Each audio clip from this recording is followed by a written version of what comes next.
Nous nous retrouvons maintenant pour le guide REC relatif à la construction de vos requêtes API. Dans cette section, on aborde les règles qui concernent la manière dont un client construit sa requête API. On parle ici du corps de la requête, des entêtes et de la façon de communiquer clairement avec un serveur. Certaines recommandations vont vous paraître évidentes, mais elles restent essentielles à rappeler. D'autres seront plus discutables et à adapter selon votre contexte. Première règle, lorsque vous utilisez post, patch ou put, les données de la ressource doivent toujours être envoyées dans le corps de la requête.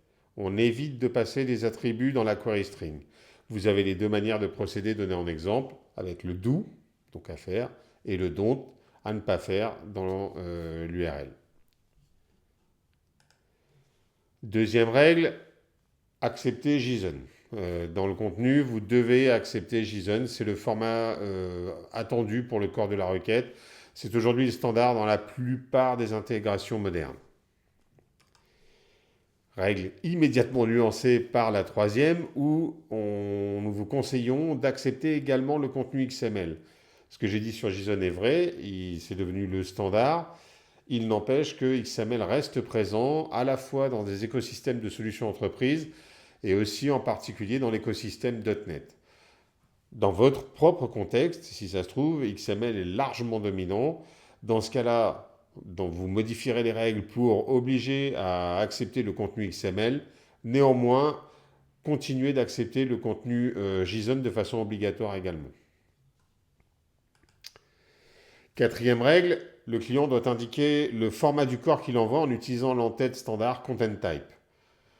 Si cette entête est absent, par défaut, l'API va considérer que vous êtes sur de l'application/JSON, donc elle attend du JSON. Mais si jamais le contenu ne correspond pas, cela va entraîner des erreurs 400. Cinquième règle, le format de réponse attendu doit être précisé, lui, avec l'entête accept. Si vous voulez autre chose que du JSON, par exemple du XML que nous avons listé juste avant, vous devez l'expliciter clairement.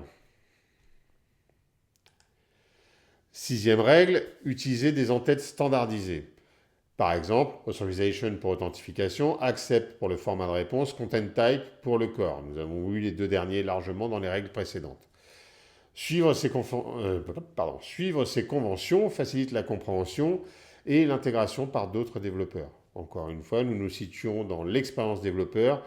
Le but est de faciliter autant que possible la vie des développeurs et de favoriser leur adoption de nos API.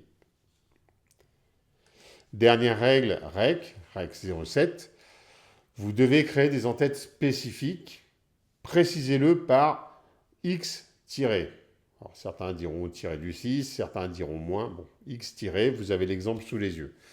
Par exemple, X-request-ID est utilisé pour tracer un appel. X-API key pour une clé API. Ça permet de les distinguer clairement des entêtes standards. Et nous en avons fini avec ces règles essentielles sur la construction des requêtes API.